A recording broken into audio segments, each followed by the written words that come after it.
Welcome to Listening to Paint Dry with Mike and Dan, a podcast about the art and hobby of miniature painting. I'm Mike. I'm Dan. And I'm Dave. And thank you for joining us on our journey to become better, braver, happier painters. That's right, listeners. Today we are pleased to have artist, author, and publicist Dave Taylor on the show today. Dave, welcome and thank you for joining us. Cool. Thanks very much for having me, guys. Of course. Yep, and this has been a long time coming. Dave was around when we were first bouncing the idea of the podcast out there at the Nova Open in 2019. So that's pretty cool. We finally get you on the show. Yeah, it only took 2 years of being stuck in our basements for yeah. But, Wait, that's over? Yeah. Oh no, sorry. Thank you. Not quite. We're almost over. Yeah, it's awesome to have you. There's this is one of those things I actually struggled putting the questions together because I feel like this could be like a never-ending interview because there's so many things that we could talk to you about this because of your incredible career. So now you've touched so many different areas of the hobby. I was wondering if you could just give our listeners your hobby origin story, how it all started out. The super brief version of the hobby origin story is probably 1984. I started playing D&D with my next door neighbor and some friends, and I probably painted I probably painted a few adventuring models. Then I used to play a dwarf fighter, and I think I found that one the other month when I was back in Australia. So actually, I'm pretty sure I have the first model that I painted. But yeah, we played a lot of D&D during high school, and then my first year in college, I saw these miniatures in another store, and they were for something bigger. I didn't exactly know what, and I wasn't really interested in looking at it just yet. But I ended up buying miniatures and painting them to create chess sets. So it was kind of a crazy thing. And I bought a box of the RTB01 plastic Space Marines, and I made a chess set out of them. And then I bought another box and made another chess set. And the next time I went into the store, the guy behind the counter said, "You've probably got enough to make an army." And I was like, "An army? What are you talking about?" And so he explained what Road Trader was and what Warhammer was, and I was like, "Really? All these things can be?" I'm in, totally in. And so that was 1991, and I've been obsessed with painting miniatures for tabletop wargaming ever since. That's pretty cool. That's that 89-90 is kind of when I first found the Rogue Trader 1 box as well. That's pretty cool. Yeah. Chess set's an awesome idea, though. Actually, yeah, it was kind of crazy. I just picked at this store. They would break open boxes and blister packs and sell the models individually, mainly because they knew that more people could afford individual models at a time. And I painted up some Gretchen from, I think it was like Advanced Space Crusade or something like that. And I took one of them I was doing graphic design at college, and I took one of the models in to show one of my lecturers that I liked, and he looked at it and he said, "Dave, I thought you could do better than that." It was he pushed exactly the right button. It was a nice challenge for him. Wow, a great guy, and I just always remember that. I'm pretty sure that he knew what he was doing when he said that. So, but yeah, so I did take that as a challenge, and I kept painting, and here I am today. That's fantastic. That's fantastic. So, yeah. But that's kind of it. That's the quick version. Well, I'm always curious about how artists approach their projects, and even more intrigued by those who do these mega conversions and kit bashes and the sort. I don't know about it, but putting a chariot on top of a chaos knight kind of thing. The great ideas, exceptional execution. Can you talk to us about your process? Sure. I don't know if I have a particular specific process that I do, but I do love projects, big projects. For a long time, I've always said like miniatures look better if they've got friends around them. So you can paint one model and you go, oh, this is pretty good, but you paint like 25 pretty good models. They're gonna have more of an impact. I feel they're elevated by it. So when I'm starting on a project, the biggest decision is, do I keep this small, or am I prepared to spend the next 3 months sort of assembling and painting models for a particular army? And usually I might have 2 or 3 or 4 projects on the go at one time, so I can move around between them and not get sort of burnt out on painting the same green or the same brown or whatever it happens to be. But you can keep coming back to it after you painted something different, a different color, a different part of the model or a different type of model, that kind of thing. You paint Space Marines for days, and then go and paint something like the Fire Slayers from Age of Sigmar, the big dwarfs with flowing orange beards, something very different to Space Marines. So process-wise, as I said, I don't really have one, but I kind of try to put a broad overview of what I'm going to do for the project. The chariot on the Chaos Knight project that you mentioned was, I think that was last year. That was last year's my submission for the Nova Open Charitable Foundation raffles, and that one was really. I saw the Glutus Oscillion model. I can't remember if that's the actual name of it, but the big the Lord of Gluttony. Yeah, the Lord of Gluttony. Yeah, the Slaanesh chariot run with that guy, and it was like, I love that model, but I know that I will never paint a whole Hedonites of Slaanesh army. So right. To get it, I wanted to have a purpose for the project rather than just painting single models doesn't usually count as a purpose for me. I usually like them to grow, those projects to grow. So the idea of mounting it on top of something, and with Slaanesh being the god of excess, it was like, I want to do something that's excessive, and so putting this chariot piece and this guy riding on the back of an enormous Chaos Knight would be awesome. And then I made the Chaos Knight a little bit taller. I got some leg extensions from Taro Model Maker, James Taro in the UK. I built the feet up a little bit to be more like hooves. And so in the end, the model was I think it was 13, 14 inches tall. Jeez. So just a really excessive kind of. And it was having those key sort of ideas first, and then working out what else I needed to do to the model to give it that Slaanesh feel. And this is going to sound strange, but not take it over the top too much. Or understanding that making it taller and sticking a chariot on top was going to be as over the top as it needed to be. Right. You don't want to take it too much further. So again, it's like a lot of projects that I have. I'll have a base idea and a few key elements that I want to work with, and then as I'm working on the project, the ideas continue to develop and evolve. Sometimes they change, sometimes I cut things out so I can finish the project sooner, or I adjust the vision slightly.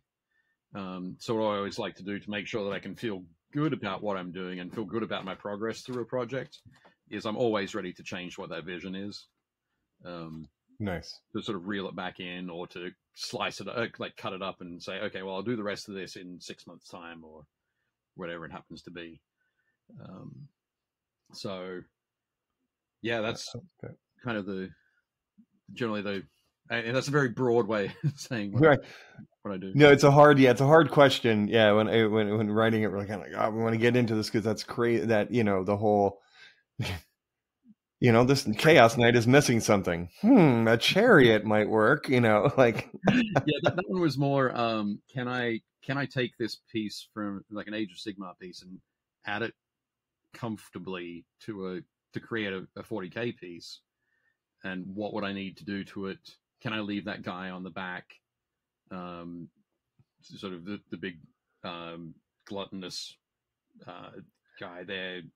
What do I need to do to him to make him 40k? And then how do I change it? The people that are in front of him, the rest of his sort of retinue to give them more of a 40k feel. So I think I did a Mechanicus, Dark Mechanicus guy, right? Kind of controlling the knight, and a servitor sort of hardwired in there with one of the, I think it was like a missile rack attached to him. Nice. Just things that would work with the that particular Titan. Well, that's fantastic. That's I have to ask this kind of a little bit of a little bit of a diversion in conversation, but I had to paint that chariot for a commission. And I have to say that it was one of the most annoying things I've ever painted in my life, with all the little tiny, like the apples inside the baskets, inside the, what I'm saying? Like every little, it was almost detail overload. Yep. I don't know if that makes any sense, but I was kind of like, really? Like, why is this even filled with apples? I have no idea. Yep. I think I filled in that little channel that was filled with apples. Like, apples make no sense in 40k, right? Right. Unless you're a ratling. But yeah, no, you're exactly right. No, I did have a look at your Lord of Gluttony chariot today as well, and it was like, oh, yeah, thank you. Cool. It's a very cool piece. Did a really great job on it. Well, thank you. I appreciate that for sure. Hey, you know what? Before we move on to one of the big reasons we have you here to talk about the book series coming out, I do want to just nail a little bit on the painting side of it. But what inspired you, besides kind of the blunt professor? But what made you decide that you wanted to keep taking your painting up to the next level? I think for me. One of the thing that was tough when I started, so in my hometown, Newcastle in Australia, I started painting. I joined a local club, and probably for about 3 years, I was the best painter there. It just sort of stumbled in the way that I painted and that sort of thing. I really enjoyed it, and so I paid attention to it, and I just happened to be the best painter, and everybody else there they weren't very good painters. So it was tough for me to advance my own painting. When I say I was the best, I'm not saying that I was great. I was certainly not. But I remember when Games Workshop opened a store in my hometown, and I went in the first day, and they had they had a display in the window, and there were 4 Empire handgunners there that just looked fantastic. I think they were Avalon, like black and yellow, and they were gorgeous. And so I said to the manager, "Oh, who painted those handgunners in the window?" And he goes, "Oh, I did. Yeah, I painted them last night." And I went, "What? All 4 of them?" And he went, "Yeah. Plus a couple of that model and that model." And I was like, "Teach me." So I think he was managing the store for about the next 3 months. So I'd go in there like 2 or 3 times a week, and he'd give me a few hints and tips on painting, and I'd work on that, and then I'd started spending more and more time at the store. And in the end, they said, "Hey, would you like a job?"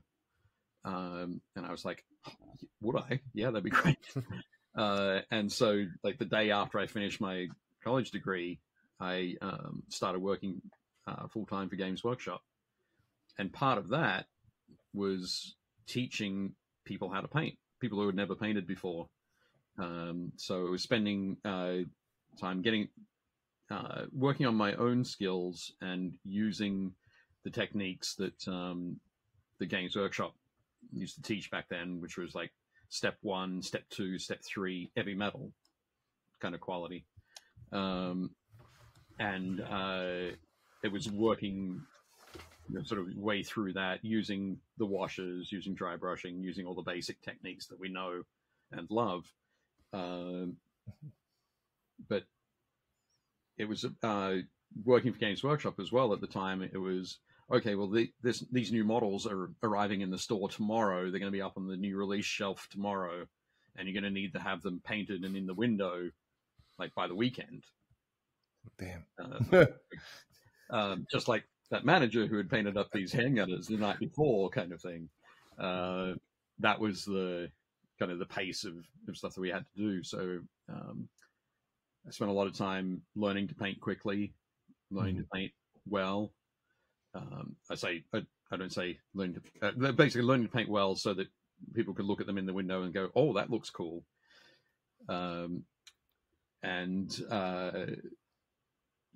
After a while, we started to open up more Games Workshop stores. So each store needed 3 or 4 40k armies, 3 or 4 Warhammer armies, a whole bunch of stuff for the windows, and that fell to everybody else who was in the stores. And we used to just have to paint a lot of models all the time.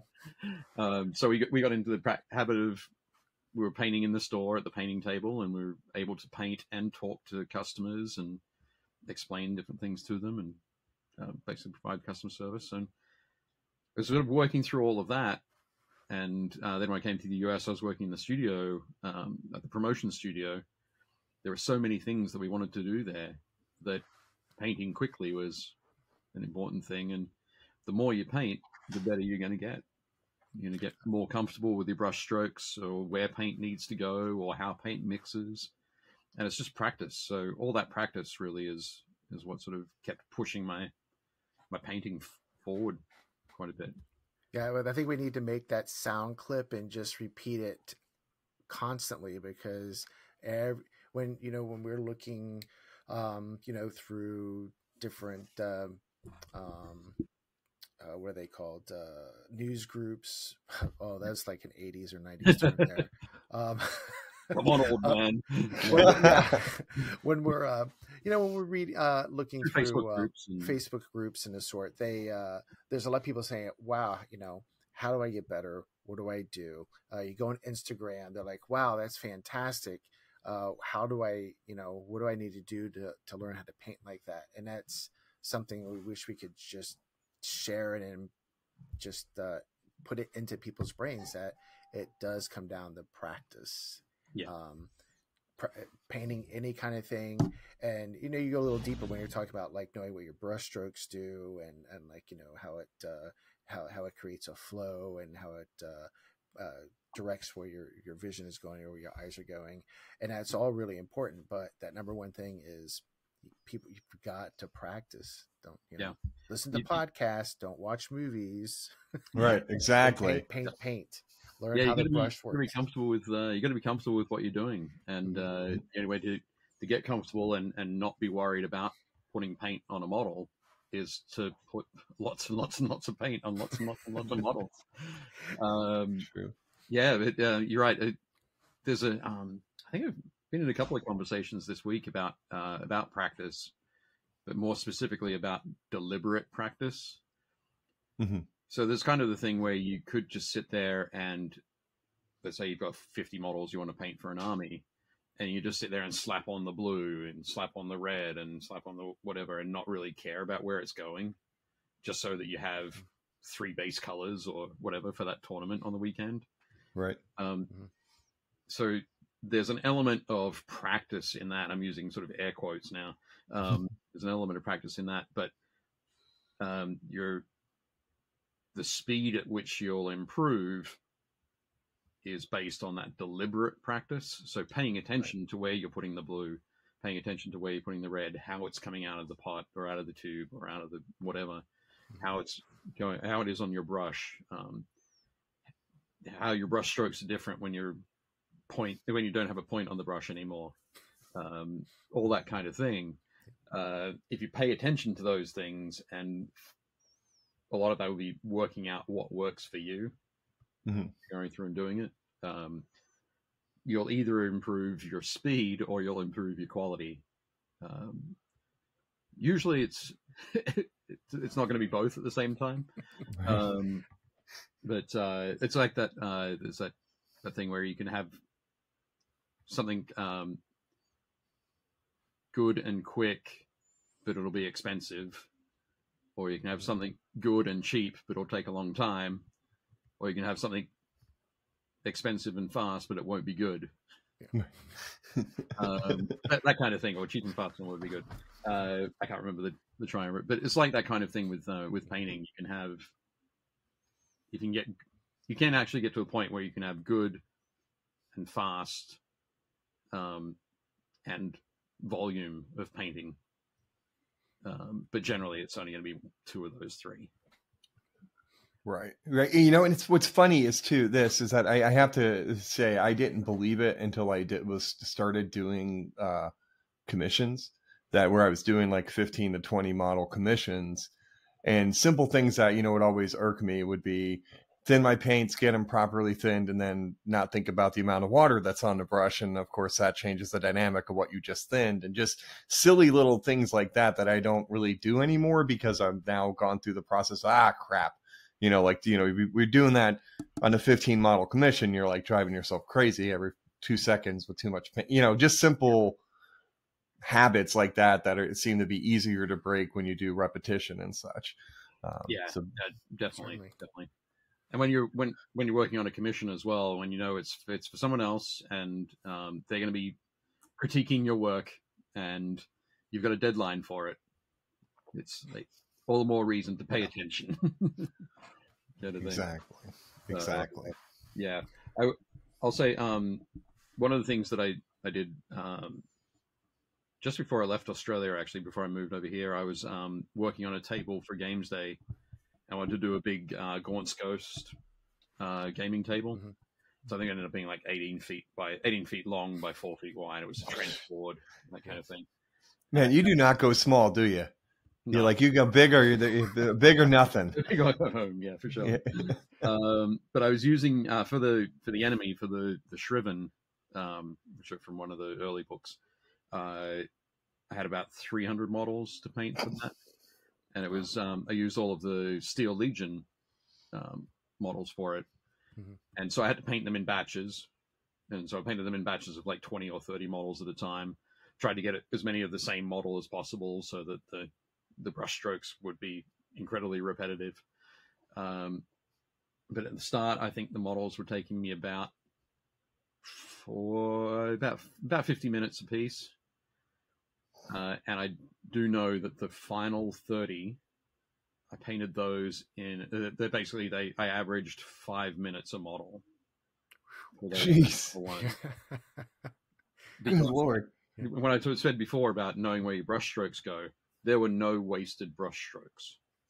Can imagine. Everything went exactly where it needed to go on those models, and you couldn't really tell the difference between those last models and the first models.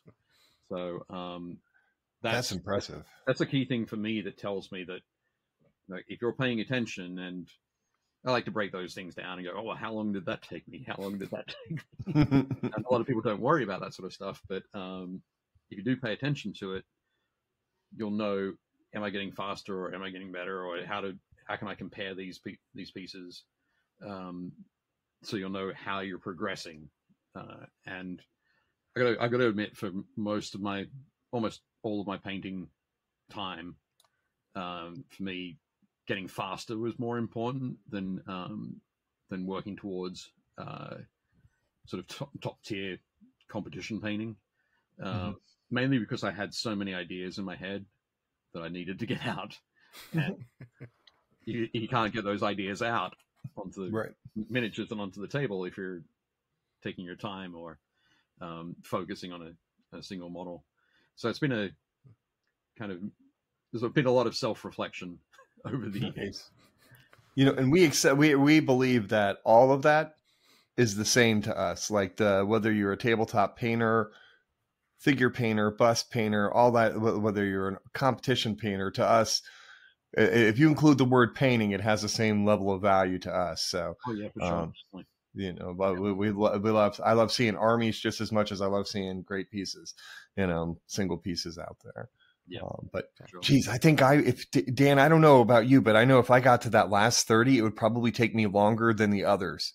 Like I would be so broken at that point. Yeah, I was thinking I would just be tired, and I would just, because I remember those late nights of trying to paint armies before a games day, or you know, the new army is coming out and we have to have something for our store army to showcase to the new customers, and you're like, I'm just so tired of painting this same color all the time. So yes, folks, Yep. you could be painting. Yeah, it's been 20 something years for me. So yeah, doesn't matter what era you're in, it's still a pain to paint that many figures. And hey, that's why they invented spray paint. Right. Airbrushes. Woohoo. Yeah. Anything that you can use to shorten the time. Hell yeah. Definitely. Massive batch painting and armies and that kind of thing. Yeah, I'm all for those for sure. Yeah, I know a lot of people were down on the using the dips and stuff like that, but I'm like, whatever. If you got it and can make it look good, knock yourself out. Yeah. You know, dip away. It's just another tool. I mean, now we have speed paints and we have contrast paints, which, you know, it's just one layer, and hopefully it comes out well. And sometimes they do, sometimes they don't. But people are doing all kinds of experimentation with, you know, the different mediums and stuff that are being used. So you can do it for different things. You know, exactly. Brush it if you want, or dip them, or brush them and let them dry and mix them all up and that sort.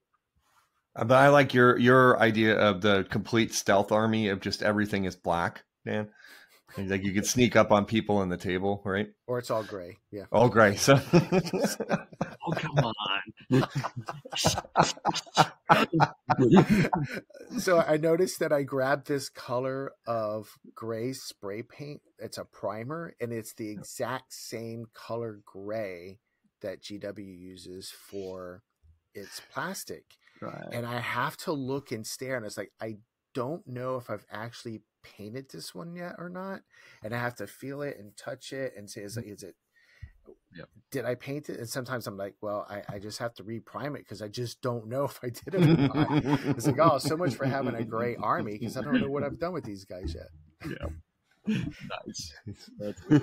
Yeah, you need to have, I'm going to suggest 2 project boxes. One project box full of the assembled models and one project box full of the primed models. Yeah, I just throw them all together and just hope that they're that it's like, well, these guys have been primed black, so I know that those have been done, so I don't have to worry about them now. My life is not that easy. And say, oh, these are ready to go, and these are ready for the next step, until they're all primed, and then I know, hey, this box is all primed, either gray or white or black. Yeah. Nice. That's good. For sure. Well, thank you for that aspect of it. You know, and it's wonderful. I mean, I don't want to downgrade it. You were a fantastic painter. You know, I really enjoyed looking through the Legions and Hordes book. So that I don't want you to sell yourself short in that area, but it is also cool to hear that somebody that, you know, hey, you know what, my priority is to get models on the table, get the ideas out of my head, and, you know, yep, the good product. So that's because like I feel like everybody needs to hear that it's okay to be wherever you want to be, as long as you're having fun as a painter. Yeah, exactly. There's something in the Armies, Legions, and Hordes book where at the time that I wrote it, I talked about a little bit about what happens if you do sort of come up against a roadblock with a project, and it's just not working for you.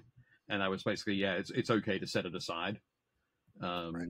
And I think at the time that I was writing it, I talked about my Gene Stealer Cult army.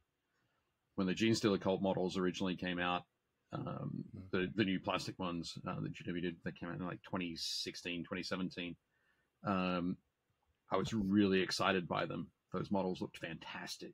And I definitely wanted to have an army of them. And I bought an army, and it was a fairly small, fairly limited number of units that they had at the time. Right. I had them all assembled, had them all primed, and I started painting them, and it was like, man, this is the biggest chore ever. There's so much detail on these that I'm not enjoying this. And so I put them aside, and it's like, okay, maybe I'll come back to them, or maybe I won't. Maybe I'll just sell this off, because I've never sold an unpainted army before. So it was kind of weird for me. And I talked about it in the book. But then I think like a couple of months after the book came out, GW previewed a picture of the Achilles Ridge Runner, little buggy kind of thing that they've got for it, the oversized four-wheeler. And I was like, that model is awesome. Where are my models? Where's my Gene Stealer Cold Army? So I spent the next like half the day sort of tearing apart my basement to find out where those models were. And I started painting them, and it was like, actually, these models aren't that bad. They're fine. I'm really enjoying painting these now. And I think I've probably painted like 4,000 or 5,000 points of Gene Stealer Cult since then. Oh my gosh, so many. It's just one of those things where there will be times when you'll lose the motivation on a project that you were really excited about, for whatever reason it happens to be, and you put it aside, and that spark can come back, and it can come back bigger and stronger and better. And so it's awesome. Yeah, and I love the Gene Stealer Cult so much, and those Achilles Ridge Runners, that I've actually been working on a Gaunt's Ghost Army that includes those Achilles Ridge Runners as like outrider vehicles. And nice. Actually, I just used the Gene Stealer Cult rules. Okay. It's Gaunt's Ghost Imperial Guard Army, but the squads, everything ports over really easily. So, and just so you know, I'm pretending to understand what you're talking about as far as he's go. Dan's on top of it, but I've got. I understood the four-wheeler thing, but you're like, oh, the Gaunt's Ghost, and I like the name sounds familiar. This is why we work as a team, because he's got this aspect of it, and I'm kind of like, wow, it sounds pretty, you know. Yeah. No, that's all good, but no, that's the book series. Well, it goes with it. It goes with everything, you know. Sometimes we all fall into it. What is our lack of motivation, and you seeing a completed model that's, that was painted, like, wow, okay, I have that somewhere. Or sometimes for me, it's like, I know what kind of paint scheme I want to do, and when I can't visualize or get my hand to recognize how to do that, I'm not gonna say it becomes discouraging, but you're like, okay, let me just put it down for a little bit. And then as you're thumbing through Instagram or something, you see that color scheme, you're like, oh, now that's what I was trying to do. And that's what starts that fire, when you're like, okay, now I can paint this. I just couldn't make that connection before. And that happens quite a bit with me. That's my painting journey, is just finding really cool stuff and trying to replicate it the best I can. So I've got a question for you then. Do you have, you kind of have a go-to set of recipes? So if somebody was to say blue, you go, here's how I normally paint dark blue or light blue, or I used to, and the where I would be like, I want this dark blue, and I would have a recipe for dark blue. But as I've grown a little bit more, I try to make the color, or to make those combinations and create my own recipe. And then, okay, I know that I know that the base color is going to be this. I'm going to try to shade it with this color, and maybe highlights will be this color, or a combination of those. And then I'll write it down. But I used to collect recipes, because that's how I started. But taking some lessons and learning like more of the color theory, and opening our minds a little bit more to painting, and not being so strict, and just enjoying it, has definitely broadened, like, oh, okay, it's not quite the most perfect blue, but I'll be all right with it. It's not that bad. I can make it happen if, maybe I can do a glaze on top of it, or I can do an ink or something to get closer to that color if I really want it to. Mike and I were in Banshee's class a couple weeks ago, and I purposefully only took one set of paints because I didn't want to have every color of yellow and every color of blue. I wanted to limit the palette, and I was just going to give this a try. And I'm not going to say I had the conversation with myself, but I was very, I wanted to be very, not strict, but I wanted to make sure that I only had certain colors. So when I did paint, if I had to go outside my range is, well, then I would just have to mix that color. And we've had classes before where we're learning how to mix your own color paints with the primary colors. It's sometimes it'd be fun, but it depends on where you want to be in your mindset. But it was fun though, because I was able to say, okay, I know I want the skin to be a certain color. Well, I don't have that color, and that's all right. I'll make this work. Or I can't remember what I was painting. The backgrounds, like what color blue with the backgrounds that I want to have, right. And then what was the moonlight supposed to look like, and what was the fire supposed to look like. So if I needed to, I could make those colors, and it made it much more interesting. And right. It didn't seem so static. It was like, oh, okay, here's another Eshin Gray army. It's maybe it has a little bit of purple in it instead of blues or greens and stuff. Sure, cool. No, the reason I ask, when you mentioned like sometimes coming up against that sticking point of wondering what colors, like mm-hmm. how to refine the color scheme or what to sort of go to. Mm-hmm. One of the things that I've found that works for me, and it's along those lines of that restricting choices, restricting options, or that kind of thing, is I have when I come to paint a model, I'll have 80% of the model. I'll use approaches that I use all the time. So almost all of my models will have charred brown on them somewhere because I love it. There's so many things so many ways you can push it around. Mm-hmm. That it's always a great base for brown leather or for wood or that kind of thing, and you can riff off it in a lot of different ways. If you were a Spanish painter, it'd be ice yellow. I do not have any ice yellow, I will admit. I do have ivory. Ivory. So I do that, and then the last 20% is something that I don't usually do. So it might be one color, one area on the model, or it might be a couple of different colors. But it'll be taking a different approach. Like instead of sort of shading my blue-green with dark Prussian blue, I'll shade it with purple. Mm-hmm. Or I'll shade it with something else. So I'll work through a different sort of set of colors. I'll switch things up within that recipe, I guess. And that's a great shortcut too. Like if you were having let's say you're using gray or using a black, you airbrush it or spray paint it, and using different colors to do highlights, it makes it look completely different. And all you did was spend the extra couple seconds just to put them on there. That is making my brain click there. That's pretty cool. I didn't process it like that before. Yeah, it can be fun. Yeah, doing those things are just a little bit different. Just recently, I painted some models from Bard Song, the board game. Oh, cool. And with it being a board game, there's a lot of models in there that might not see the table a lot of the time.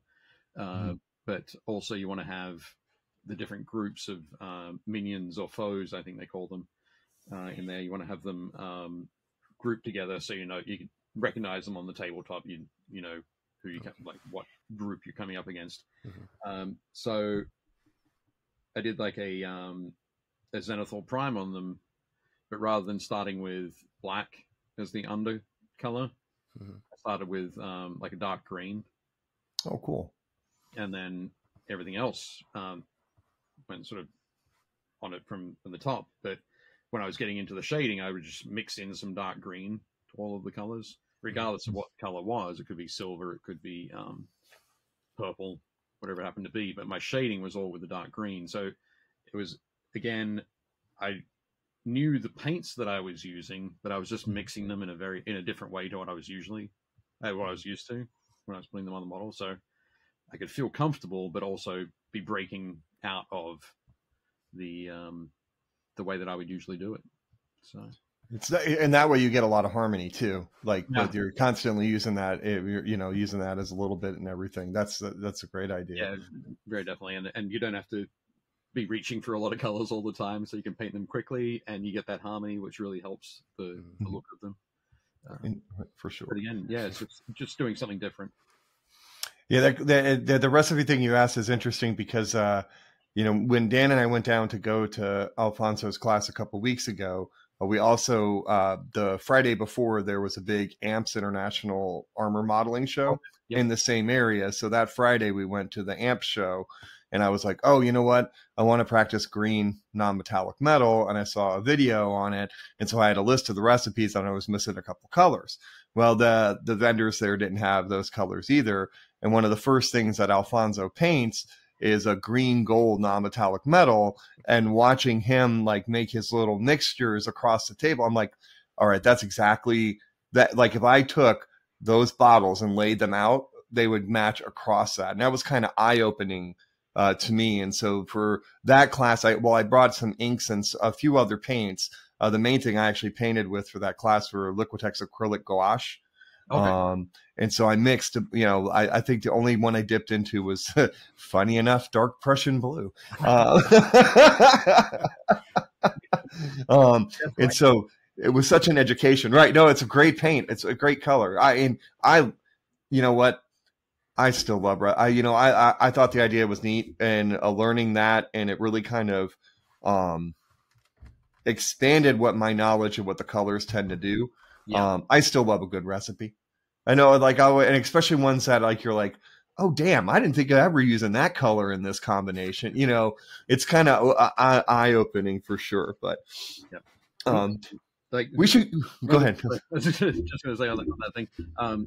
There's been a lot. I've been watching a lot of videos lately that talk a lot about like the pure pigment colors, like the chimera colors and the chimera paints and that sort of thing, where it's a single color in the single pigment in that right. single color pigment, and I think it's knowing what you can do with your paints and knowing which paints have a mix of pigments in there and the way they're going to react is important as well.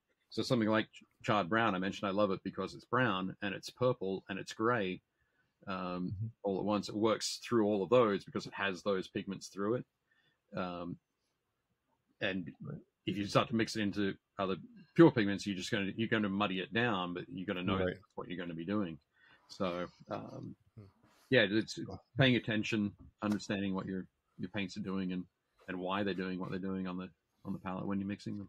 Yeah, that's definitely a deep conversation there, because it's really, I mean, that's some good theory, because we're starting to see a lot more traditional artists get into the hobby where they're bringing this expertise in. I mean, we've had spattering of it for a while, but now when we're talking about single pigment colors, and then knowing how those two are going to interact. Is that black that you have that says it's pure black, does it have a green base, does it have a blue base? And if you mix something with it, all of a sudden it changes all the everything that you've done for the last however many hours or minutes.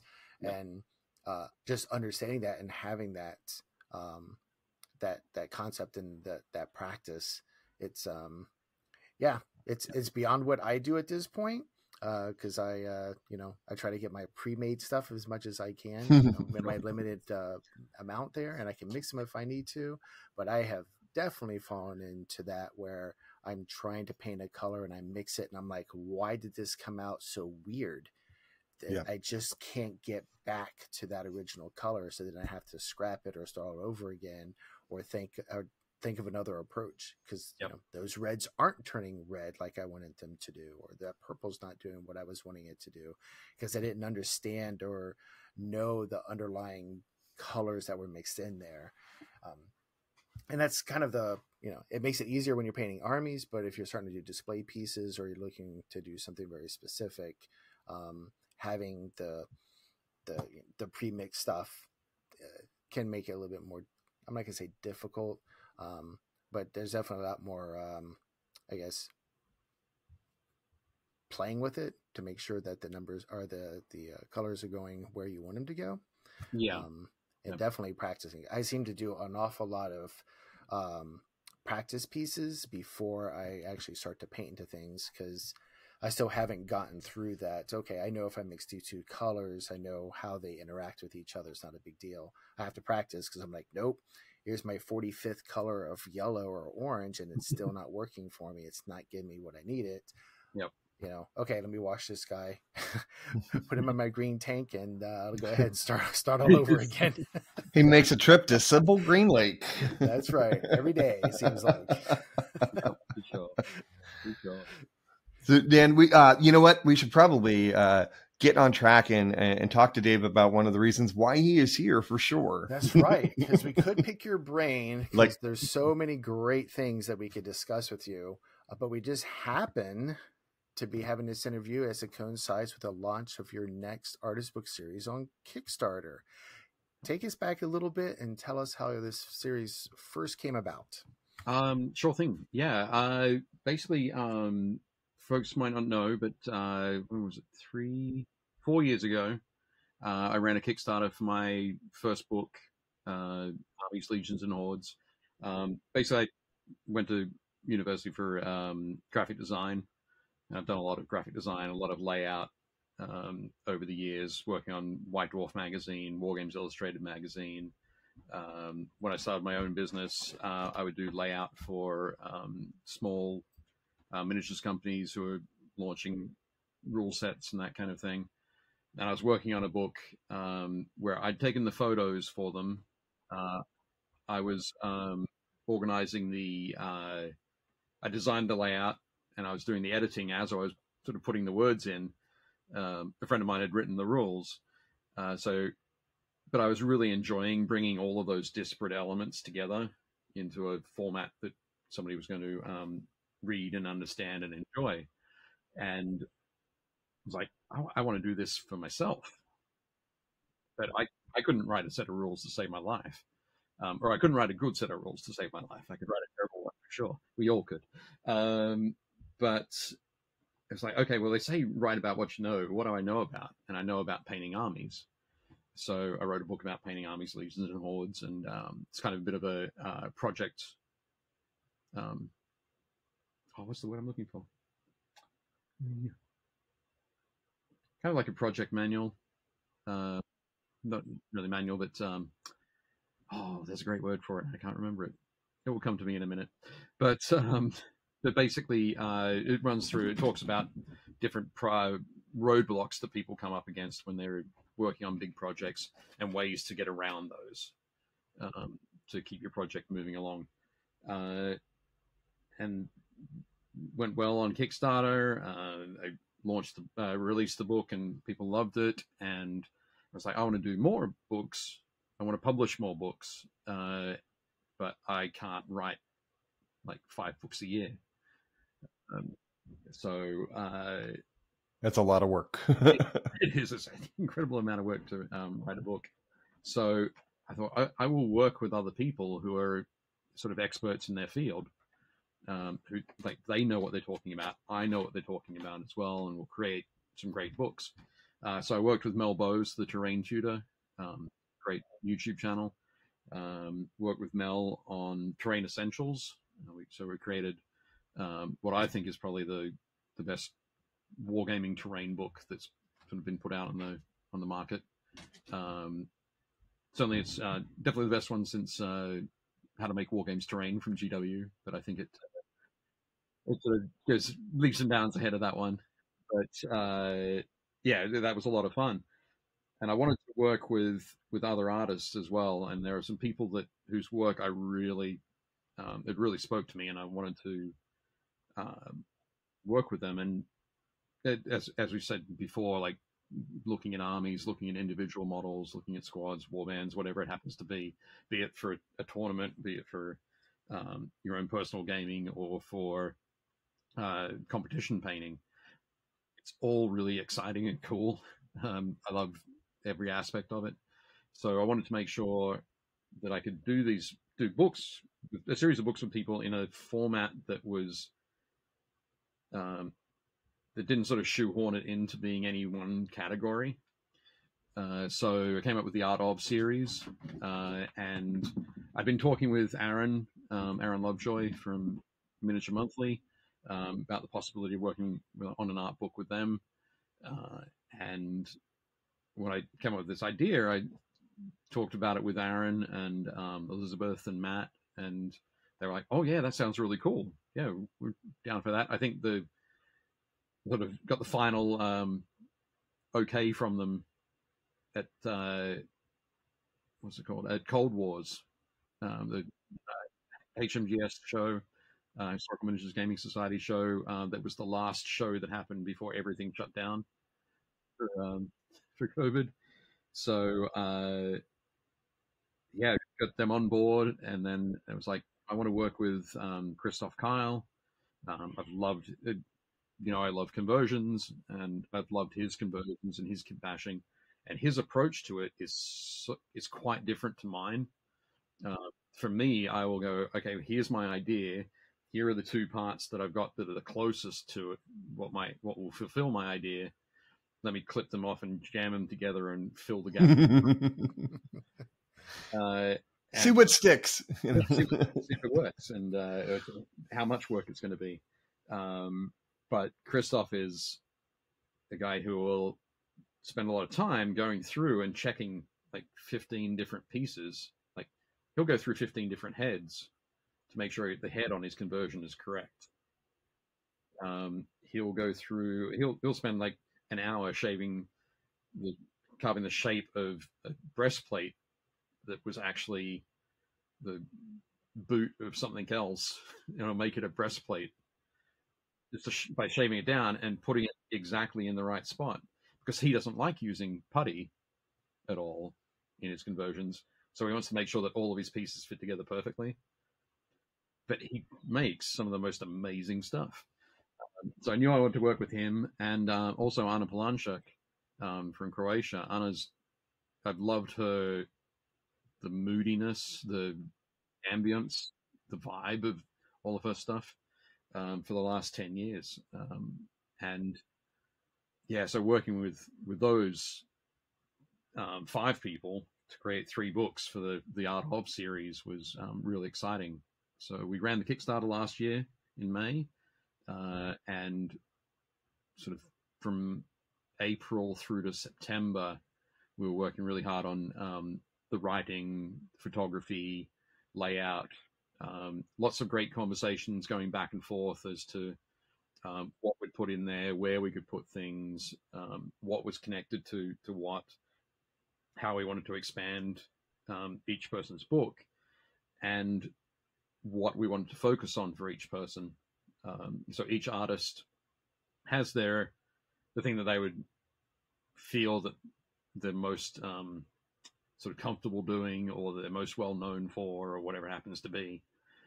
So we focused on that for their book. For Christoph, obviously, was kit bashing, but we did have some of his sculpting in there and a bunch of his painting, how he approaches painting. Anna, it was about her storytelling, her world building, the dark corners that she explores, the dark corners of the Warhammer worlds that she explores. And for Aaron, it was commission painting. We were talking about speeding up painting by using like an airbrush.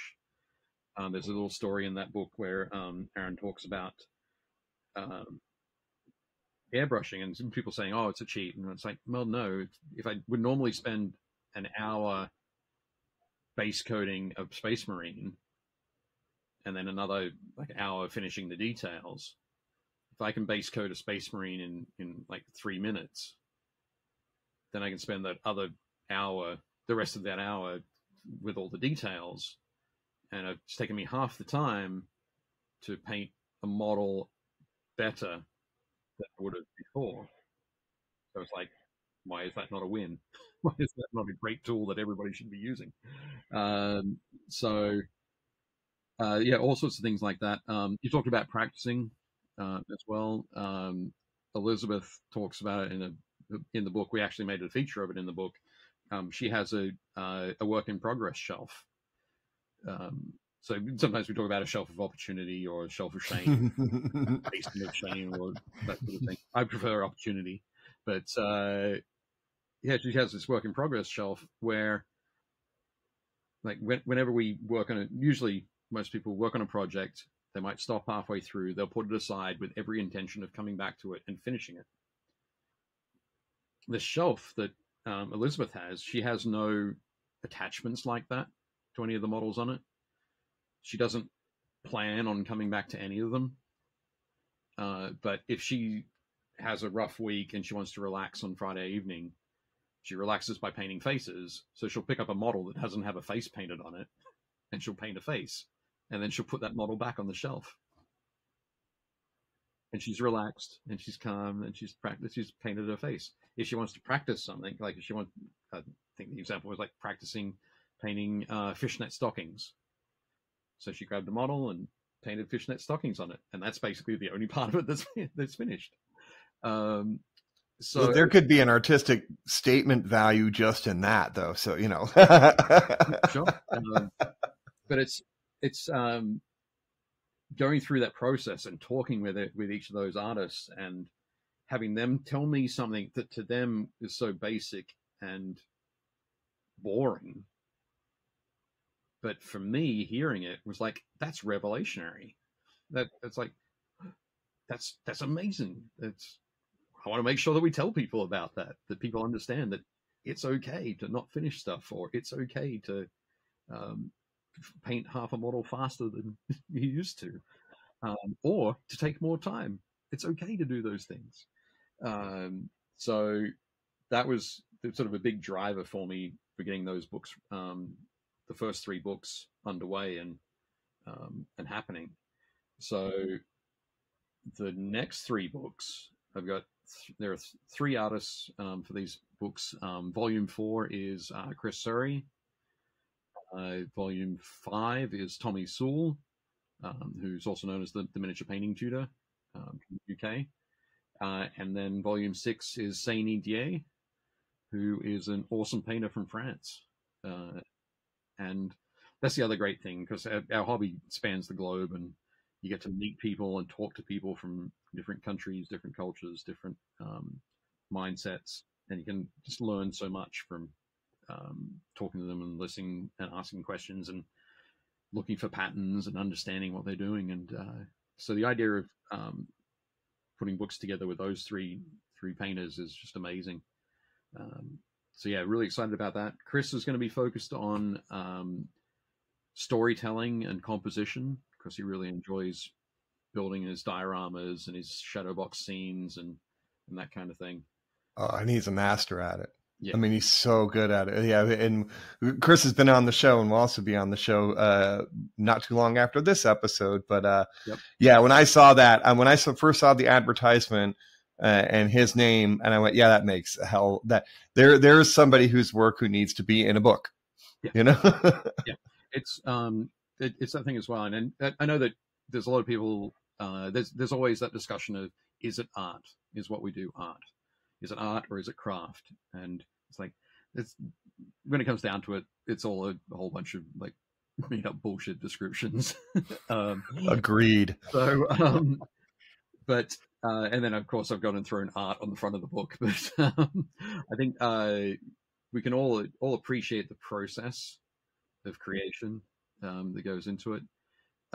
One of the things I loved about that I love about part of Chris's book that I'm really excited to put in there, it's just going to be a double-page spread of one of his scenes that he's done. I think he did last year, called The Market. With a fantastic sort of bat character in a sort of open air market setting, and he sent through some of the work in progress shots, and I was clicking through them, looking through the Dropbox, and it's like, okay, well that's the same shot, but it's different colors on each part of the scene is a different color. It was everything was base coded, so I was like, oh, each part of the scene is a different color, and then it was like the next shot was a different color again, and then a different color again. And I said, oh, I saw those shots. That's great. Do you do that in Photoshop? And he was like, no, I paint that on. So he was testing his colors, working out his color scheme and what he wanted to go where, or what base colors he wanted to go where. And if he wasn't happy with them, he just painted over it. And I was like, "But you obviously don't strip it because there's a lot of materials that would not survive." Yeah. Survive the stripping." And he goes, "No, I said, "Do you prime over it again?" He goes, "No, just paint over the top." Sometimes you get cool results where like the color underneath will bleed through a little bit, and you're like, "Oh, okay, I wasn't expecting that." It's like, that is amazing. That is like, so I think for that market scene, he probably went through like 7 or 8 different color combinations before he struck on the one that he wanted to do. Yeah, now he did when he was on the show last time. He did chide my use of stripping at times. I told him it's how I made my way through college. But he was just kind of like, just paint over it, and I'm like, yeah, but dude, after the 15th time, you can't see that it's not an eye anymore. Like it's just not. I got I got to recover the detail. It's to the point where you got to bring it back. No, it's just one of those things where it's like that's amazing. I don't think I've ever. I know I personally have never done that to that extent before, and it's probably it's one of the key things that separates us as painters is willing to do that and take that extra step and go that down those paths. So it was really exciting to see that. Tommy Sewell's work I've known for a long time. I'm actually super lucky to be the owner of a Reaver Titan that he painted for a charity raffle. Oh wow!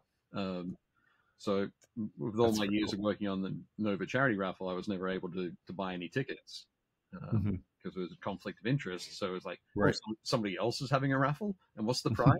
Tommy Sewell painted Reaver Titan. I'm in. So I spent like $100 on tickets, and I won. And so I have that anyway. Little side story, but that's great though. I love that. That's what our hobby's all about, is a side story. Yeah, sure.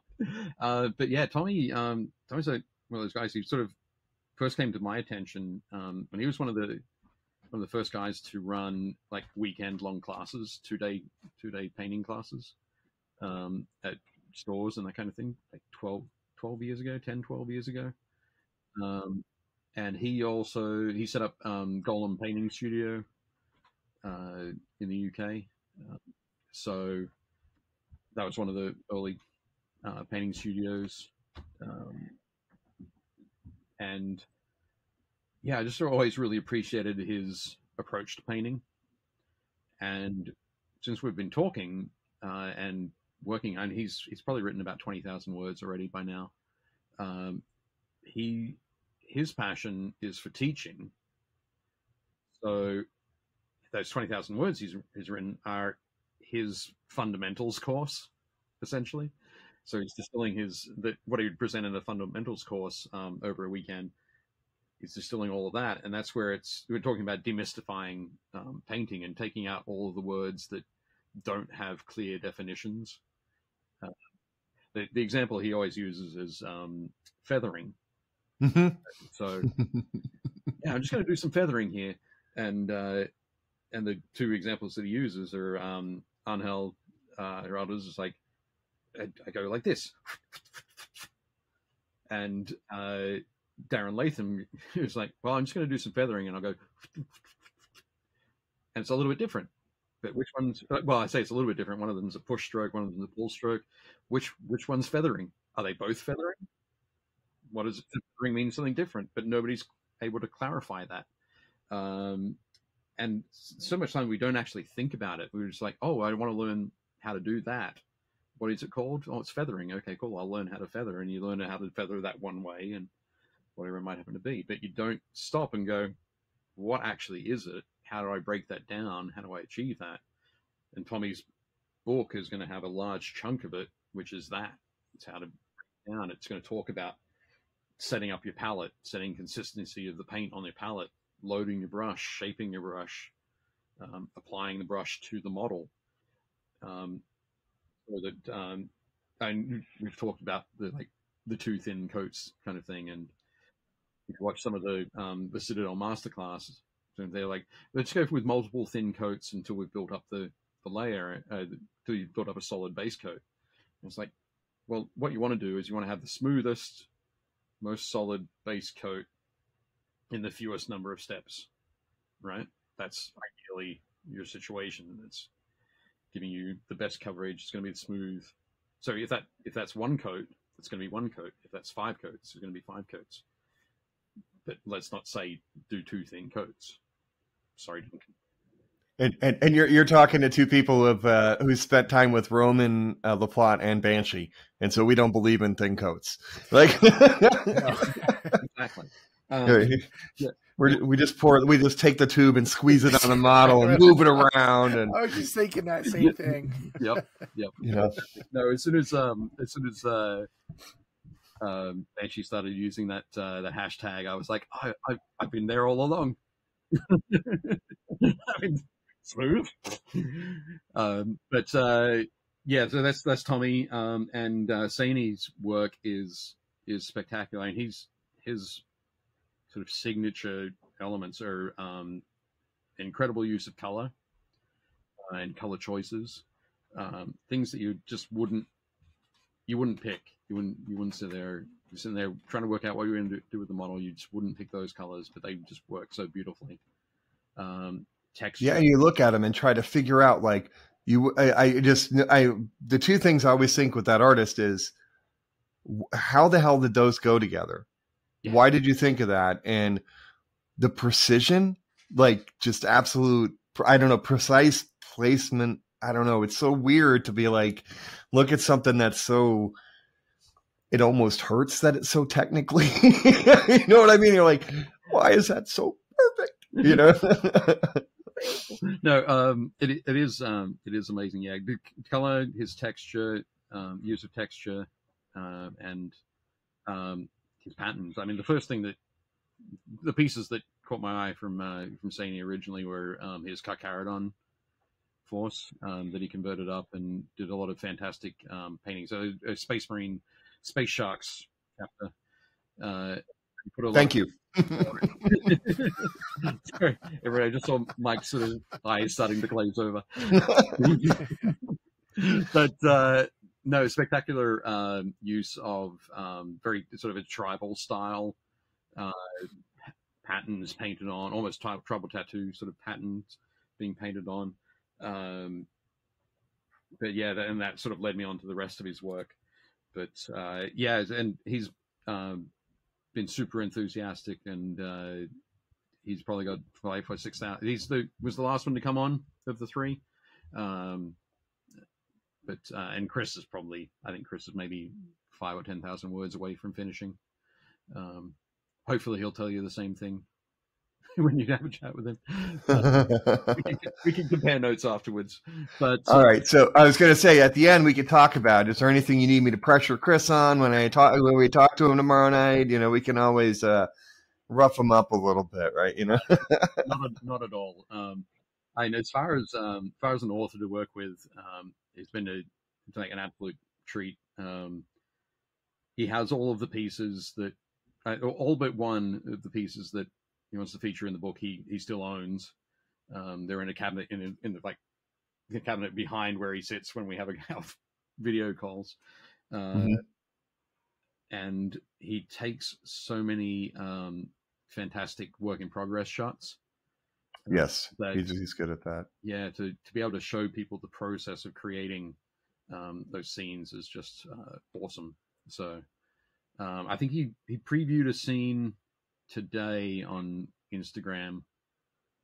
He's working on the setting for it, and last week he was like, "Oh, I'm a little bit worried about this scene. I'm not sure what I'm going to do." And I said, "Well, what's the problem? What are you concerned about?" And he said, "I'm not sure about the arrangement of the figures." And he showed me like 7 different arrangements.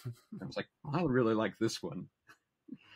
Like, well, why do you like that one? It's like, so I explained why, and it's like, okay, yeah. Some other people I've shown it to have been leaning towards that one too. So I don't know which way he's come down, but he does go through that sort of that process, almost like he's almost like directing a scene, making a movie. Right. It's got that, everything's just going to be in the right place. The camera angle, essentially. Just making sure that's right and that it works from there. So I'm really excited to just put all these books together and bring that. And Chris made me feel so good about my pile of failed builds. Like, so like I was down in my basement where I do a lot of my work and stuff. And I'm like, kind of lifted the laptop and showed him. I'm like, so you remember that 2-girl piece that I did? They're looking at each other. And he's like, yeah, yeah. And I'm like, yeah, here are the 14 rooms that I made that didn't make the pass. And he's like, well, look at this. Here's my pile from, like, I'm like, nice. Okay. Thank goodness. I'm not the only person that goes, that was a hell of a lot of wood and plastic card that just died there today, Yeah.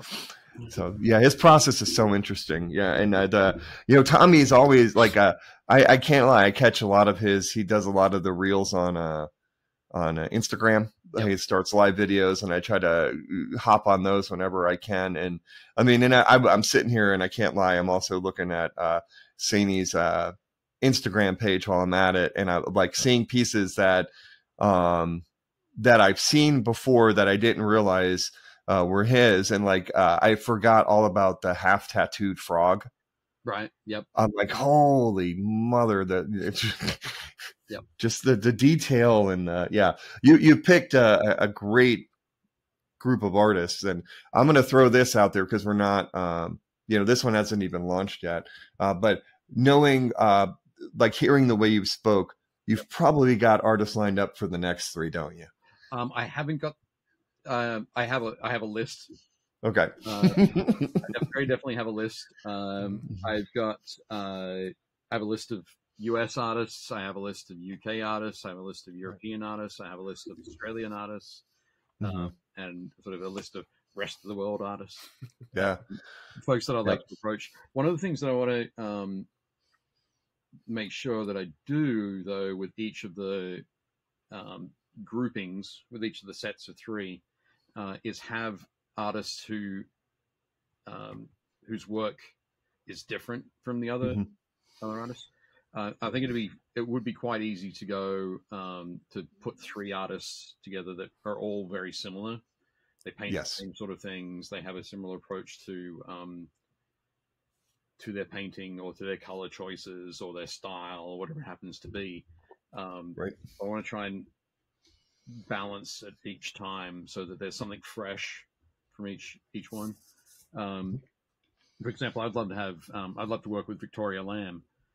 Yes. In Australia. Victoria's professional gig is as a set designer for I think it's for the South Australian Theatre. And so having her talk about set design and how that impacts like diorama building would be very similar to Chris's work. So I wouldn't want to put the 2 of those together in a group. Right. So talking about like Saini and his color choices, while his style is very different to Sergio Calvo style, I wouldn't want to have them together as well because Sergio's color choices are the thing that lift him up. It's that kind of thing. So it's always going to be a fine game of Tetris. Okay, who's available? Who's got the time to do it? Who's interested in doing it? How do they fit? Where are they in the world? That kind of thing. So, and, it's funny you mentioned Victoria because actually somebody I was talking to, I have a cousin on my wife's side that has recently gotten into miniature painting. And, of course he went from I want to paint some miniatures to like 2 months later, let me do OSL. And I'm like, dude, slow your roll. Yeah. I'm like going to tell you, A, it's 90% of the time a gimmick. B, it doesn't come out most of the time. It doesn't read like the environment. And C, start by looking at this diorama from Victoria Lamb, because this is the first time I had ever seen OSL done correctly, which is Rescuing the Princess, I think it's called now. My brain is Rescue of Sister Joan.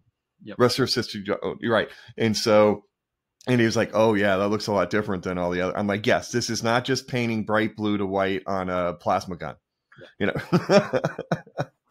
So yeah, no, I love her work. Absolutely. Yeah. And there's so many paint, like, also we're finding more and more from different places in the world as we do the podcast. There's so many incredible artists out there that, that's one of our favorite things to do is introduce people to somebody they may never have heard of, or cross genres, like, probably Dungeons and Dragons people have never heard of Mark Moskowitz, but they should. They really should learn how to paint, like learn the skin tones from that guy or something. That's just as an example, and so that's pretty cool that you're doing. I feel like your books offer that avenue as well, to get people to notice. Yeah, there are others out there.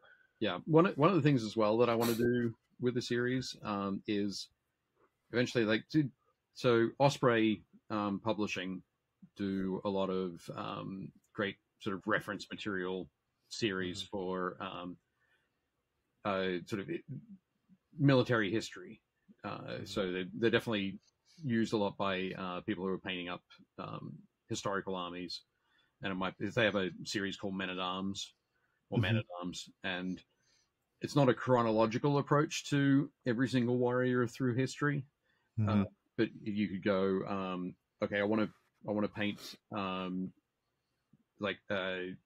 Greek hoplites from the era of like Alexander the Great. And it's like, okay, cool. You need to get Men at Arms 33, 62, and 137. You get those three, and you'll have all the information you need. You'll have some great color plates. You'll be able to paint up your models from that. So I would absolutely love that in the future, somebody would go, I'm really interested in learning more about OSL. And it's like, oh, fantastic. You want to get volume 9 with Victoria Lamb. You want to get volume 13 and 73. Right. And those three artists will inspire you so much with their OSL work. So that's another great sort of cool thing that I would like this series to do as it builds up, to create that library. Not only have each one be a fantastic standalone book, so work as part of a greater whole or a greater knowledge of miniature painting. So, right. And the potential for it is endless, really. So, and this is a great time for it. Also, people are really starting to get into board games that have figures. Yep. People are hey, okay, I'm tired of painting this gray or this green thing. Let me do something a little additional to it. And GW being the big force that it is, with all kinds of great armies that are coming out. And then you have some smaller games and companies that are coming out with their figures. There's a lot of people out there doing this. Yeah. And where do they look? I get lost looking for certain techniques online, and I've been doing this for 20-something years. There's just an overload of the information. But having something like, oh, I know that I can go, because we're old school, a piece of paper and tactile, because we are doing a tactile hobby. Picking up a book and saying, I know that these 2 volumes are going to help me out with OSL and thumb through it. I think that's a great vision, and I think that's something that we're going to be needing. I mean, we're on the path of that now, and we have this great renaissance, as we could say, with miniature games and this great hobby that we have. That this is a perfect place for that, and a perfect time. Yeah, I'm really excited about it, and it just checks all the boxes for me. Really, I get to do something really cool. I get to work with really cool people, and create products that they can be really proud of, and it's a great sort of sort of milepost in their journey through the hobby as well. It's like, at this point, this is where they were at, and this is what they were thinking, and this is how they approached their miniature painting. So, Plus, what artist doesn't want to have their art immortalized in a book? Sure. Right. I mean, just let's be honest at that level. I mean, see, Dan and I have talked about it in the past, and the only type of manual we could do is what not to do. It would be titled like, "We suck at painting. Don't buy this. Don't buy this book." I think I've seen that YouTube thumbnail. Oh, the "We suck at painting, so you don't have to." That was the original motto. That was the first motto before Better, Braver, Happier. Right. And so, yeah. I will say I do prefer the optimism of Better, Braver, Happier. Sure. One is just cold hard reality, and the other one is something that, we like to chide each other about. But Yeah. All good. When you start out doing these, do you have kind of like absent, like you look to Chris for like kind of story narrative building and stuff, those type of parameters, but are there other structural parameters that you look to? Are you looking for something that's a certain amount of pages, a certain amount of pictures per page? I mean, I'd like when you're kind of crafting the overall nature of the book. Because I know, to me, I look at these in a little bit. I hope you don't take this kind of the wrong way, because there are photo books as well. They're the highly driven photo books, and so getting the balance between narrative and between the photography. I just don't know if you have a formula or if is it just something that comes organically. I think I could apply bringing things full circle. Back to earlier in the conversation, we were talking about miniature painting projects, like my army projects and that kind of thing. I think I go into it and I'll say, so my conversation with Chris, for example, was, okay, Chris, we're going to be talking, we're going to be starting with a book that's 96 pages from my time in laying out magazines like War Games Illustrated.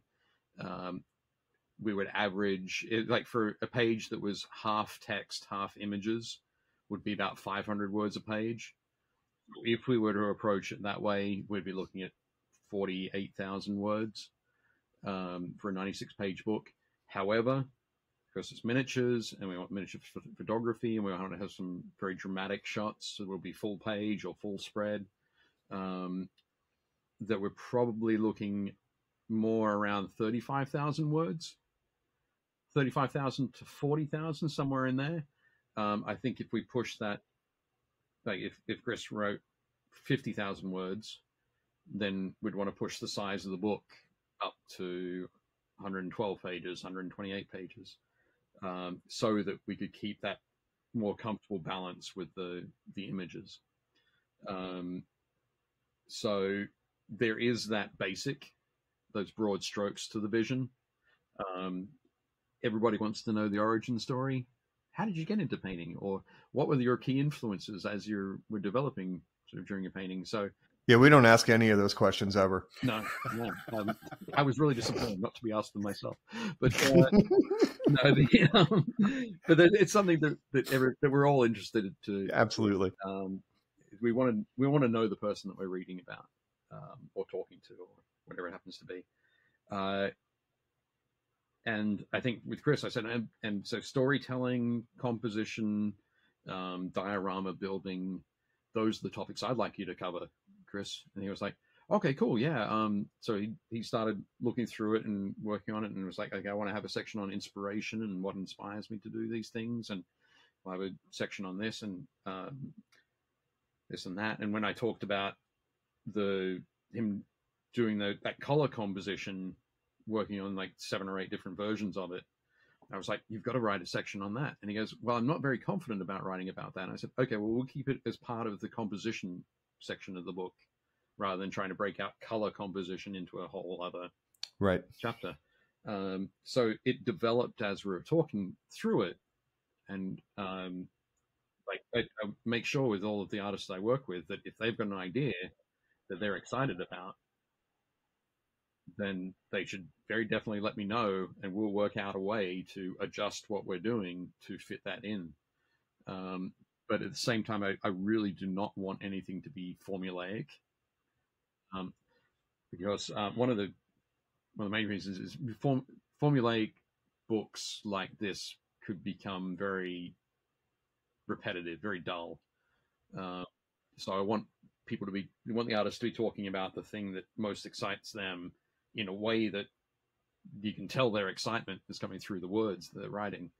And those little interesting tidbits from each of them that you wouldn't see if you're just looking at the finished piece on Instagram, kind of thing. So that interesting information behind the scenes, and also I think that if it's formulaic, it can unfortunately draw unnecessary comparison. You might look at it and go, well, they answered this question in like 2 lines. This person spent like 20 pages answering that question in that sort of thing. So, and it's unnecessary. Each person's different. They're going to approach it differently. So, and sometimes there'll be things that they approach exactly the same, but they'll have a very different feeling about it. It might be like, oh, that's nothing to me, or it might be that's the most important thing to me, even though they're both done the same. And it's like, well, why doesn't he care about that? Doesn't matter. Doesn't matter. So that's really why working with the artists and talking to them about what they want to present. Do they want to present like a chronological presentation of their work or their development through whatever it happens to be? Christoph's, for example, his kit bashing work is essentially that. Here's one of the first kit bashes I did. Here's where the first time I looked to this area for inspiration, and here's how I continue to build and develop kit bashing. I think Saini's approach is going to be a sort of narrowing of the funnel, I guess. He's going to start with his army projects and work to warband projects, and then small dioramas, and then individual models. Not necessarily in chronological order for that sort of thing, but it's just a different mindset for him for each of those. So he's presenting his mindset along the way. And I think that's exciting to me. I get to talking about those different approaches is really very cool. And you really get a chance to kind of get inside the mind of the artist as well. Yeah. And so that's what's always intriguing to me. And I got to remember that the next time I see you, I have got to bring my Armies, Legions, and Hordes book to get it signed. Nice. I got it for Christmas a couple of years ago, and I'm like, damn it, COVID. Yeah. Darn, if you weren't going to ReaperCon, you could probably just have a... True. Yeah. True. I'm going to ReaperCon this year. Well, they were really good to me. I mean, and not that Nova was bad, but it was just it was an awesome experience, and I committed to teaching some classes. We I think we hash that out every episode now. I know. We have to talk about it. Yeah, no, he doesn't. Dave doesn't need to hear this. No. Well, one of the things I will say about like having ReaperCon and Nova and DragonCon all on the same weekend is I think in 2019 there was something like 1,200 models and 1,200 entries at least into painting competitions at major conventions in the US on that weekend. That's more than twice as many entries went into the Golden Demon's return at Adepticon this year. So I'm all for that. I'm totally here for thousands of people painting. Exactly. And Mike and I joke around a lot about which ones are going to have the bigger turnout and who goes to which competitions and stuff. But I think deep down inside, we're just excited to see that these are growing.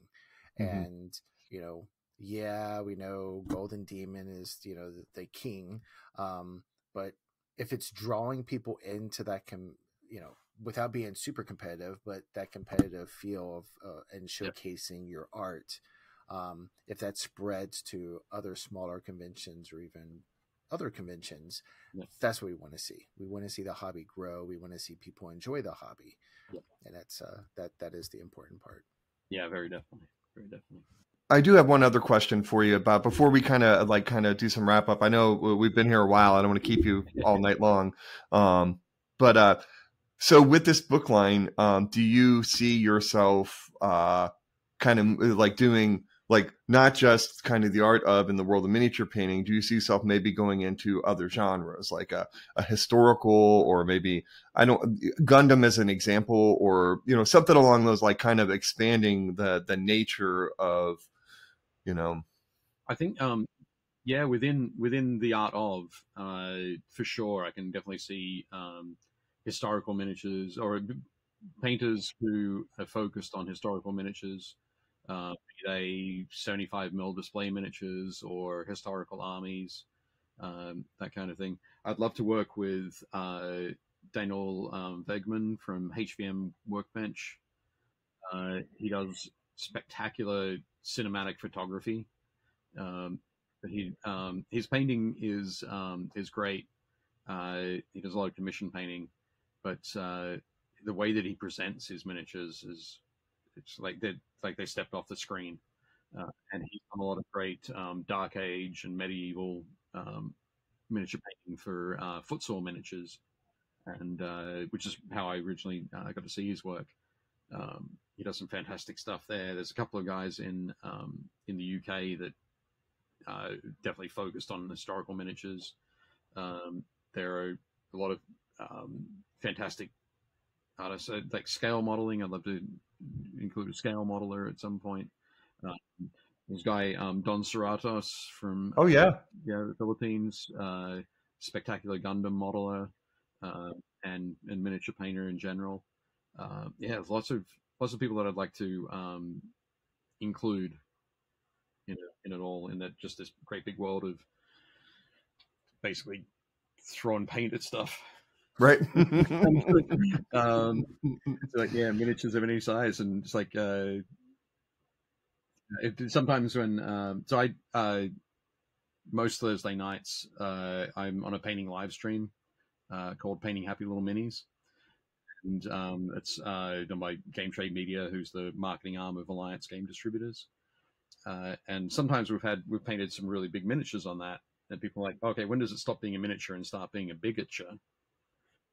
And it's like, I think once it goes beyond like the 1-to-1 scale, so if it's right, 2-to-1 or something like that. But I don't know. Smog may count as a bigature, beyond miniature. Oh, sorry, smog miniature is crazy. But yeah, I think the people who are painting any sort of miniatures, really, I'm super keen to look at. There's a fantastic YouTube channel that I just found recently. I think it's called Night Shift.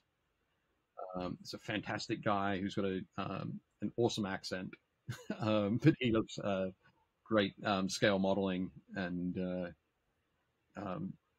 breaks his dioramas down into like 4 or 5 videos and focuses on different aspects of it.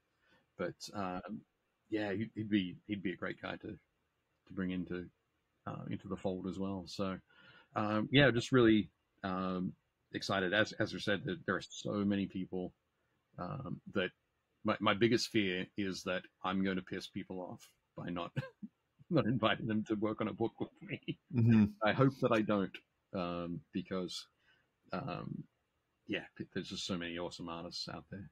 And right. And as we say, that over the next 20, 30 years, there's only going to be so many more. Yes, there's only so many books to go around, too, I might have to make it 6 a year or 12 a year. 12 a year would probably be my limit, but I'll start with 3.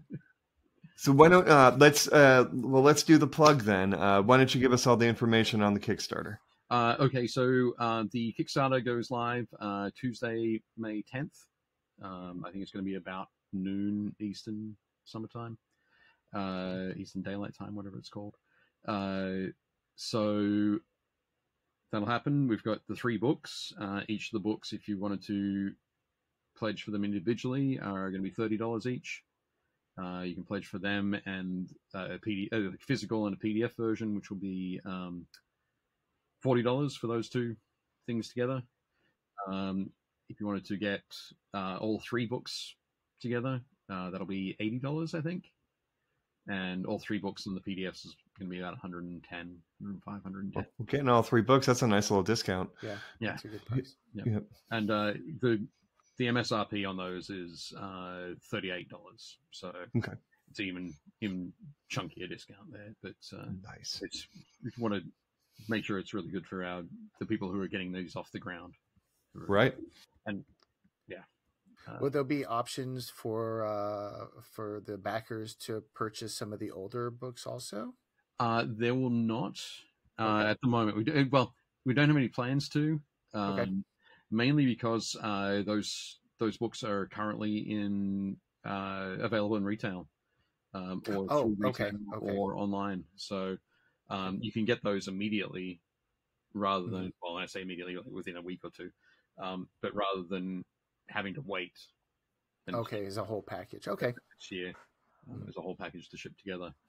Also, shipping books can be, well, it's pretty I didn't think about shipping because that could be shipping a bunch of wood. It's pretty fierce. But so yeah, if your local store is able to get them in from one of our distributors, either like in the US, it's Bridge Distribution or Alliance. In the rest of the world, it's Warlord Games. But if they can get those books in there, you don't have to pay shipping, which is great. You do pay retail, but it's a bit of a balance there.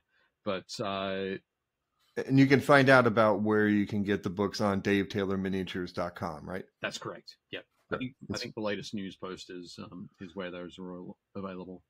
Okay. And we'll put links to all this in our show notes. And one other question with that, Ken, is there a place they can sign up for notification for the launch of the Kickstarter? Yeah. So we do have a pre-launch page ready to go, so I can make sure you have that that link. Perfect. And also, once the Kickstarter starts, that link rolls over to take you to the Kickstarter page. Okay. Perfect. That'll be fine. But so we're pretty excited. We're last year, for the first 3 books, we had about 1,400 backers. Nice. So I'd really love to see that grow, and sort of continue to take the series forward. Absolutely. Yeah. So give us a plug for, you said on Thursday night you do a live stream. One more time, you tell us. So it's on, we stream live on Facebook, YouTube, and Twitch. All at the same time, painting happy little minis. The nice riff on Bob Ross. But we're actually on hiatus at the moment. Our producer, her final day was last Friday. So the Alliance Game Trade Media team are looking for basically recruiting a new producer at the moment. So hopefully we'll be back in the next few weeks. But it'll be myself and Jeff Hall, who you guys might know from Games and Stuff. So just the operations manager up there. Okay. But yeah, so it'll be a good little summer break for you. You're like, but you're going to run the Kickstarter. It's kind of good timing, right? To be on a little bit of a hiatus. On a little bit of a break, so I can be super focused and anxious and refresh. It is anxiety-wise, it is a killer, but at the same time, it's for a small business like mine, where it's just me and the artists that I'm working with.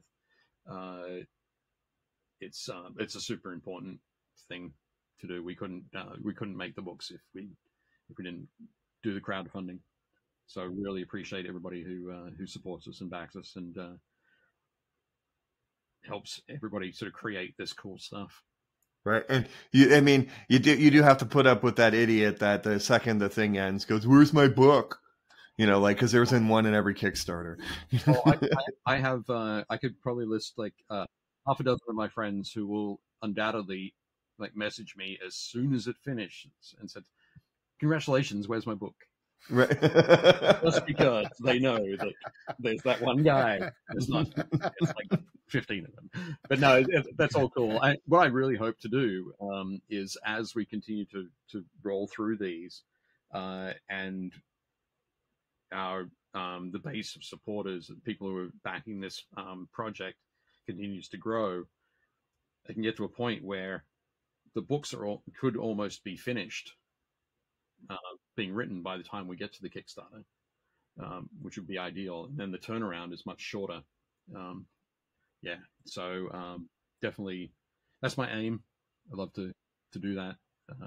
But it's just going to take us a little bit more to get there, but eventually we'll get to that point. So, one of the traditional things that we do is do you have any advice for our listeners as they continue their journey to become better, braver, happier painters? I think the key thing is, there's 2 things I would say.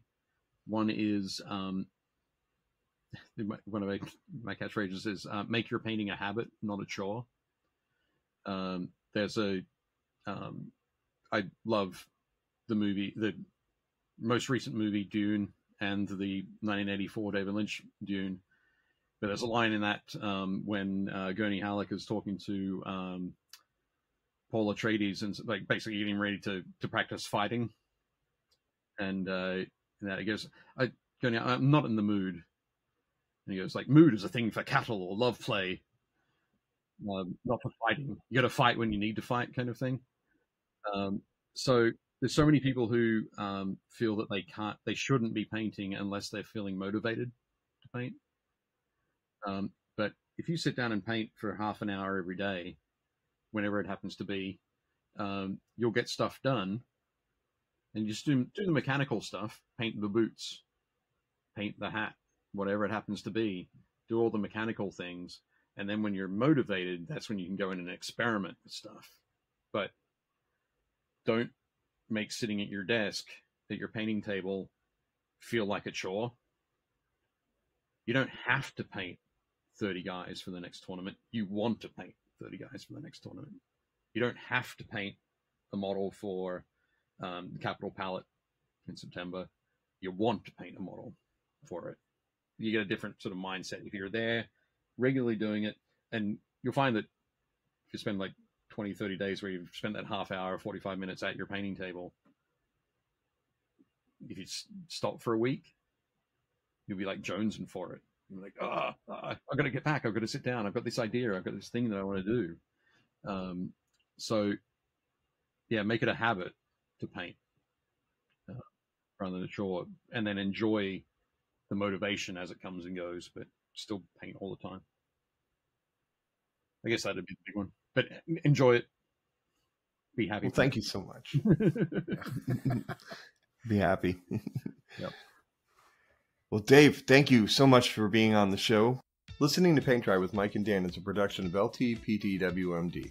All rights reserved. No portion of this recording may be used without the express written consent of the host. The music is Death by a Thousand Questions by Springtide. Download from the Free Music Archive on a non-commercial attribution share-alike basis. All views and opinions expressed in the show are solely the views and opinions of the person who said them. All celebrity voices, if any, were impersonated and done so poorly.